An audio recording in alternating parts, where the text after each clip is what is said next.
The school's bad boy hurt his ankle playing basketball. When the prettiest girl on campus tried to help, he coldly rejected her. That's when I walked past the court. Suddenly, floating text appeared before my eyes. Wait till his girl shows up. Watch how fast that pain disappears. He's not crying now. But just wait. Cold and tough in public, but with his girl. Total crybaby, begging for hugs. Next second, Jake saw me and burst into tears. It hurts so bad. Can you carry me to the nurse's office? Jake looked at me with puppy dog eyes. It really hurts. His basketball jersey lay beside him. His ABS were tight. Sweat running down the muscle lines into his gray sweatpants. Jake frowned and added, the nurse's office is really close. I was about to refuse when more text appeared. Who can say no to a 6'3" hottie in gray sweatpants? Not me, girl. Jake looks scary, but around you, he's a total puppy. When will she realize all those anonymous packages were from Jake? I can't handle this. This guy sends limited edition designer dresses. Then confesses by gifting her a pink Porsche. A 3,000 square foot penthouse with ocean views. And 10 grand monthly allowance. Sisters, I need some air. Not taking the elevator or the stairs. I swallowed my refusal. Wait, what? So I could get a hot boyfriend plus a sports car. A luxury penthouse and unlimited money? Jake's eyes were red. His black hair still damp against his forehead. His lips moved, saying something I couldn't quite hear. They looked really kissable. I grabbed my shirt hem and looked up, meeting Jake's gaze. He was staring at me, hopefully. Will you? I noticed the bracelet on his wrist. Same style as the one I received 2 days ago. Obviously a couple set. Could it be these floating messages are real? Jake saw my hesitation. He limped over and sat on the bench in front of me.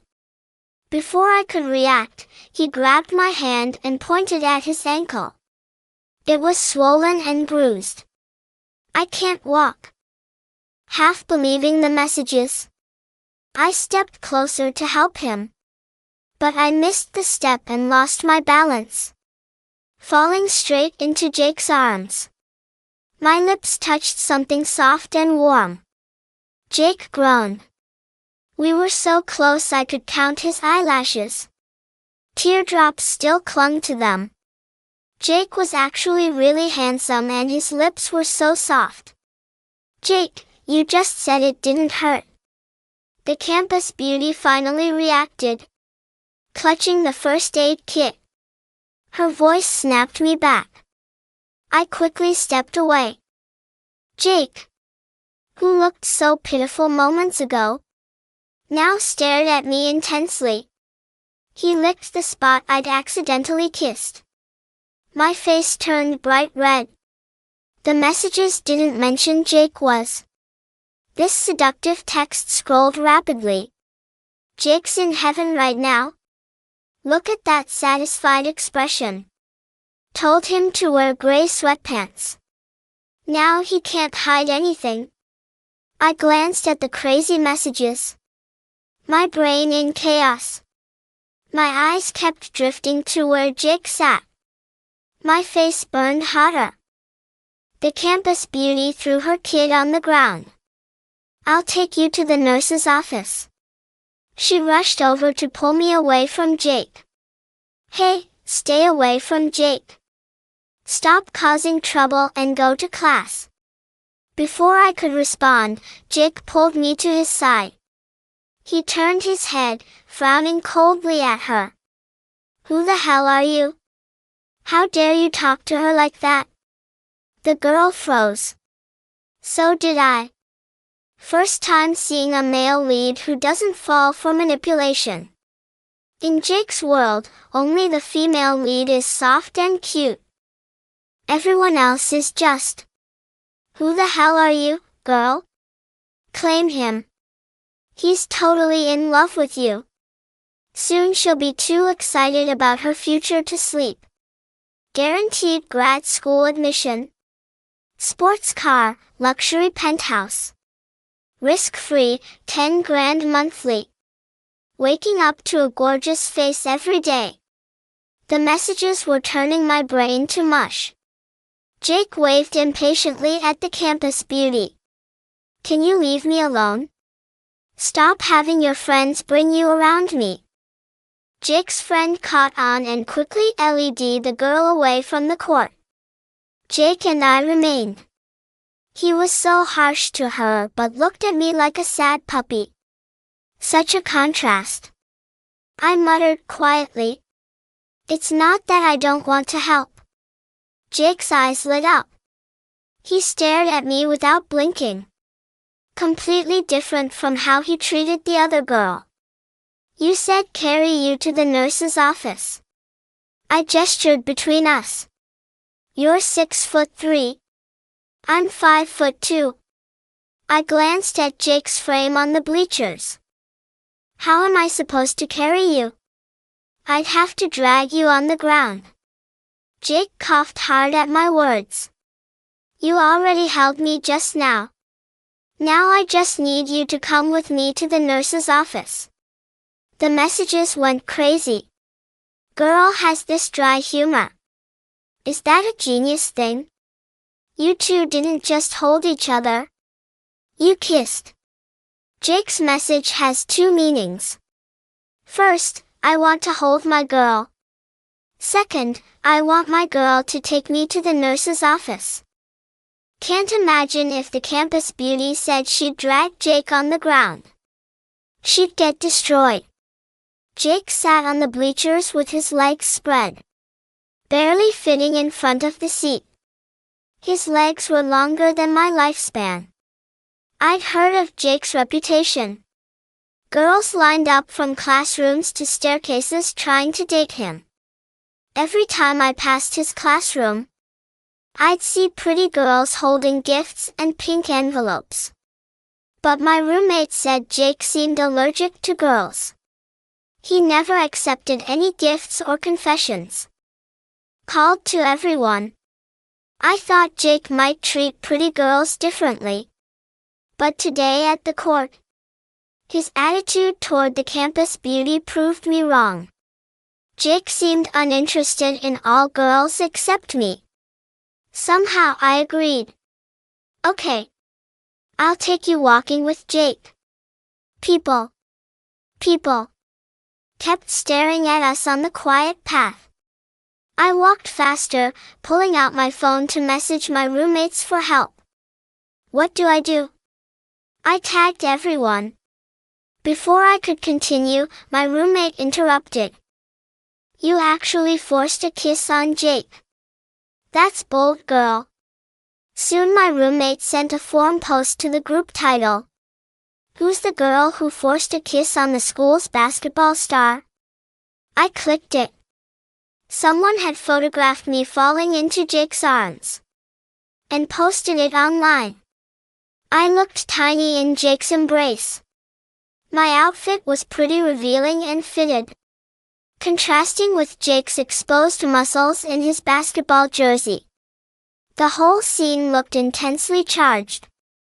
Against the court backdrop, comments were all trying to identify me. "I'm shipping this basketball star and soft girl. This is a visual feast of tan skin and fair skin. This girl seems to be the top student in the design department." But wasn't Jake getting close to the campus beauty? I thought they were getting together. Then, this girl must be manipulative, stealing Jake from the campus beauty. Her grades are probably fake, too. My vision went dark. Great. Now I'm famous campus-wide. "Hey," Jake called out. Is this how you're taking me to the nurse's office? I realized I'd left Jake behind. I quickly closed my phone.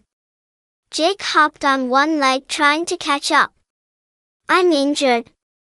Is this how you treat an injured person? Just abandoning me? His eyes were visibly red again, looking pitiful. Can't you at least hold my hand? I couldn't resist anymore. 2 seconds later, Jake was happily holding my hand. More messages scrolled. Girl. Don't misunderstand Jake. He treats the campus beauty like a guy. He only likes you. Later. Jake will make a bold declaration on the forum. And she'll know I'm here for Jake's aggressive love style. When's the next guy coming? I can't handle this anymore. And when they get to the nurse's office, there'll be a blackout. In the dark. You two can kiss all you want and nobody will know. Sure enough, the moment we stepped into the nurse's office, the lights suddenly went out. The lights died instantly, plunging the small nurse's office into absolute darkness. Ah! I squeaked, instinctively grabbing onto the nearest solid object, which happened to be Jake's bicep. It was warm and felt like iron wrapped in velvet. Don't worry, Jake's voice rumbled right next to my ear, sending a shiver down my spine. It's just a fuse. Or maybe the universe telling us something. The floating text, glowing neon green in the pitch black, scrolled across my vision like a chaotic news ticker. See? Told you. Blackout. Now Kith. He's going to use this chance to confess. Or at least steal a touch. Wait for it, the door is locked from the outside. Classic trope. I heard the distinct click of the lock engaging. My heart rate spiked. Did you hear that? I whispered. Hear what? Jake asked, shifting closer. His scent, sweat, expensive cologne, and something distinctly masculine filled the small space. The door. Someone locked it. Probably the janitor, Jake said dismissively. Hey, my ankle really hurts. Can I sit? Oh. Right. Sorry. I guided him blindly until his legs hit the edge of the examination bed. He sat down heavily, pulling me with him because I was still clutching his arm. I stumbled and landed awkwardly between his spread knees. The position was compromising. Oh my God, the tension. He can totally see in the dark. It's a bad boy superpower. Kiss him. He's literally right there. I could feel his breath on my forehead. It was ragged. You okay? He asked, his voice lower, huskier. I'm fine, I squeaked. Just dark. I like the dark, Jake murmured. His hand found my waist, his thumb tracing a slow circle on my hip bone through my thin shirt. It makes people honest. Honest about what? About what they want. He leaned in. I couldn't see him, but I could feel him. The heat radiating off his body was intense. His lips brushed my cheek, a feather-light touch that made my knees buckle. I want. He started. Here it comes. The confession. Say it, Jake. Say you're obsessed with her. Some ice, he finished. For my ankle. The text exploded in outrage. Are you kidding me? Useless male led. We were rooting for you. We were all rooting for you. I let out a breath I didn't know I was holding, part relief, part disappointment. Right. Ice. I'll find some. I fumbled around in the dark, my hands brushing against cabinets and counters until I found the mini fridge. I grabbed an ice pack and made my way back to him. "Here," I said, pressing it against his ankle. He hissed in pain, but his hand on my waist tightened. "Thanks." We sat in silence for a few minutes, the only sound the hum of the fridge and our breathing. Then, the lights flickered back on. I blinked, adjusting to the brightness. Jake was staring at me, his eyes intense and dark. He looked hungry. "The door is unlocked now," he said, nodding toward the handle which had just clicked open. "How do you know?" "Because I paid the janitor $20 to lock it for 10 minutes, he smirked. My jaw dropped. "You what?" "I wanted 10 minutes alone with you.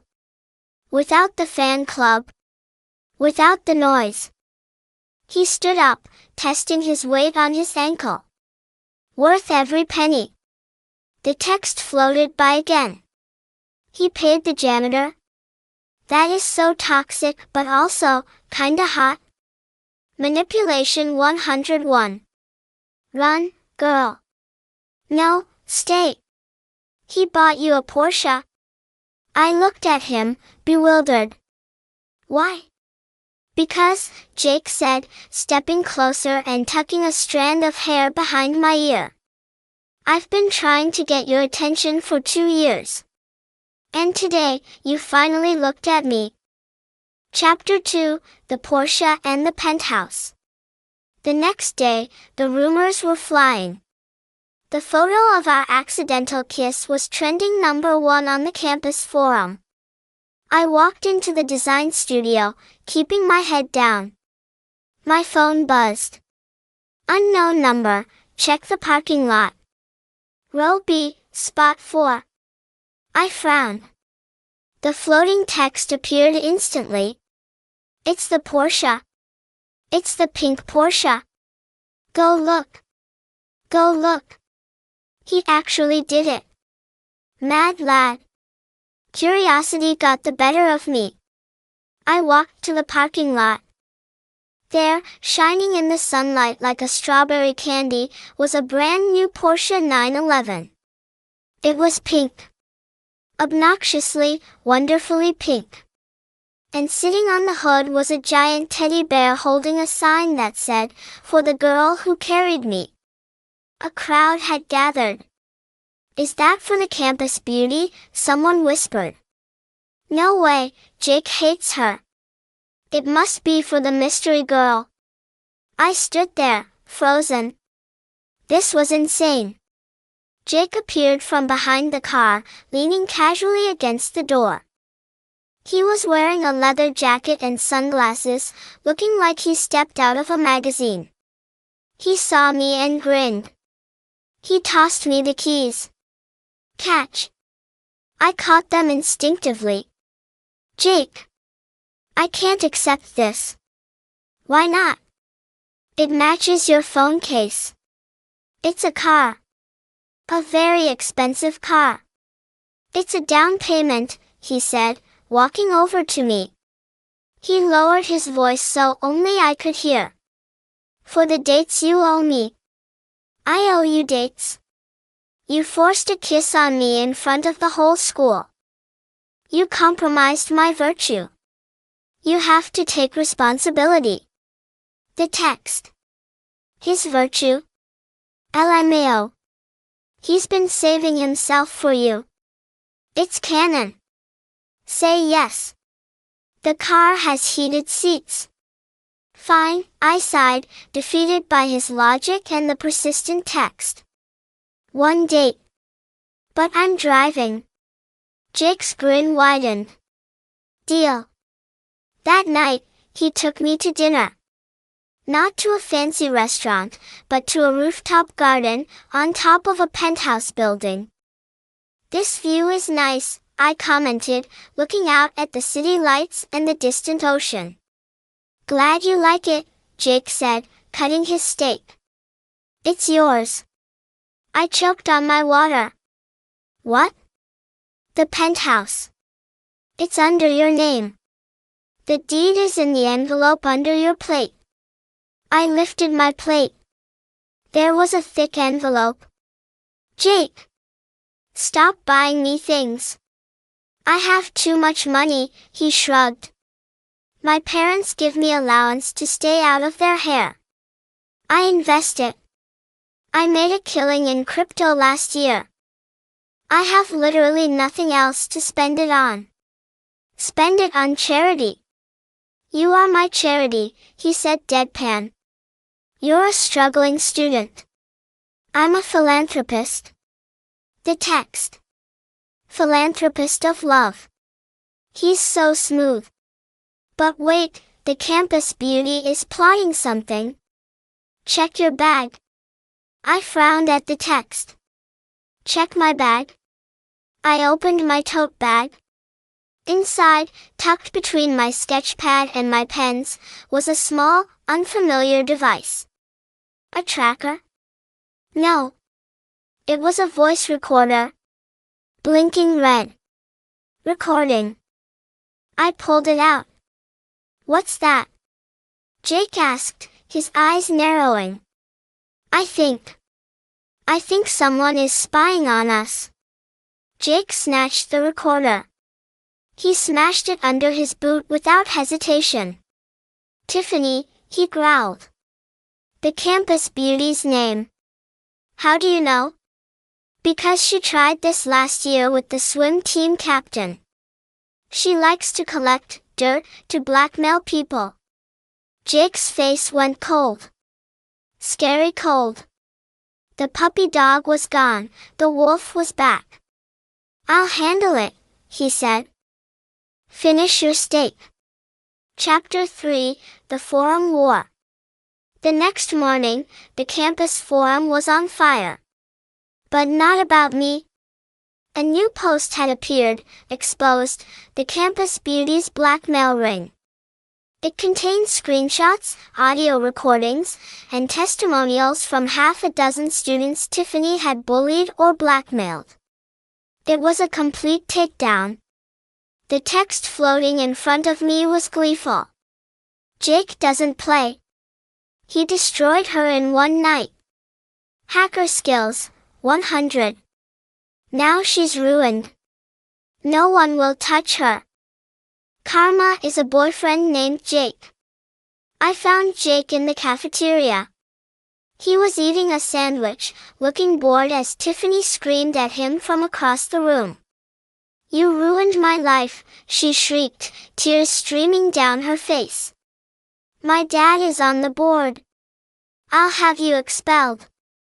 Jake didn't even look up. Your dad is currently under investigation for embezzlement. I sent the IRS a tip last night. You might want to call a lawyer instead of yelling at me. Tiffany turned pale. She ran out of the cafeteria. The whole room erupted in whispers. Jake looked at me and winked. Then he patted the seat next to him. I sat down. You did all that? She put a bug in your bag, he said simply. Nobody touches my girl. I'm not your girl, I protested weakly. Yet, he corrected. Eat your fries. Chapter 4, The Betrayal. Things were going great. Suspiciously great. I was driving my pink Porsche. I was studying in my penthouse, which I insisted on paying rent for by cooking dinner. Jake was perfect. Too perfect. The text started changing. Warning, plot twist incoming. The bet. Remember the bet. He's only doing this because of the bet he made with the guys. Don't trust him. Check his phone. I tried to ignore it. The text had been helpful so far, but it was also dramatic. But doubt is a weed. It grows fast. One afternoon, while Jake was in the shower, his phone buzzed on the counter. Bro, you win. 3 months is up. Collect your $50K. My blood ran cold. 50K? Was I worth 50K? I unlocked his phone. He had given me the passcode, my birthday. The text was from Mark. Mark, seriously man, how long are you gonna keep this up? You proved you could bag the nerd. Take the money and dump her. I felt sick. I didn't wait for him to get out of the shower. I grabbed my bag. I left the Porsche keys on the counter. I left the penthouse key. I ran. I went back to my old dorm room. I cried for 3 days straight. The text was silent. It just said, "Sorry, girl. We tried to warn you." Chapter 5, The Grand Gesture. On the 4th day, there was a knock on my dorm door. "Go away," I yelled. "It's the police, ma'am," a voice said. I opened the door. It wasn't the police. It was a marching band. A full, 50-piece marching band squeezed into the hallway. And behind them was Jake. He looked terrible. Unshaven, dark circles, wearing wrinkled clothes. He held a megaphone. "Lily," he shouted. "I'm sorry. Go away." I tried to slam the door, but he stuck his foot in. "Listen to me. The bet, it wasn't about you. It was about Mark's car." "Liar. Read the rest of the texts." He threw his phone at me. I caught it. I scrolled up. "Jake, I'm not taking the money, Mark. I'm keeping the girl." "Mark, you're whipped." "Jake, yeah. I am. And if you ever call her a nerd again, I'm taking your G-Wagon." "Mark, fine, fine. You win. 3 months is up. Collect your 50K. I blinked. Wait, the bet was that I couldn't go 3 months without getting into a fight, Jake said, rubbing his neck. Mark bet me I'd punch someone before the semester ended. The money was for charity. Oh. I felt incredibly stupid. The text reappeared. Oops. Our bad. Context is key, people. He's still hot though. Forgive him. Jake looked at me with those puppy dog eyes. Can I come in? The band is charging by the minute. I laughed. I couldn't help it. Come in. He stepped inside and kicked the door shut. He pulled me into a hug that knocked the wind out of me. Don't ever leave like that again, he whispered into my hair. I almost burned the city down looking for you. I thought you were playing me. I am playing you, he murmured. I'm playing for keeps. Epilogue, the graduation. 4 years later. I graduated top of my class. Jake graduated, eventually. We stood on the stage. He was wearing his cap and gown, looking smug. So, he said, taking my hand. Penthouse or Porsche? Neither, I said. I got a job in New York. I'm moving. Jake's face fell. New York? Yeah. And I need a roommate. Preferably one with a pink car and good cooking skills. His grin returned, brighter than the sun. I think I know a guy. The text floated one last time. Happy ending achieved. Credits roll. Wait, is that a ring in his pocket? Scream. Jake got down on one knee right there on the graduation stage. Lily, he said. I kissed him before he could finish. Yes, I whispered. Yes to everything. And for the first time, the text disappeared. I didn't need spoilers anymore. The future was ours to write.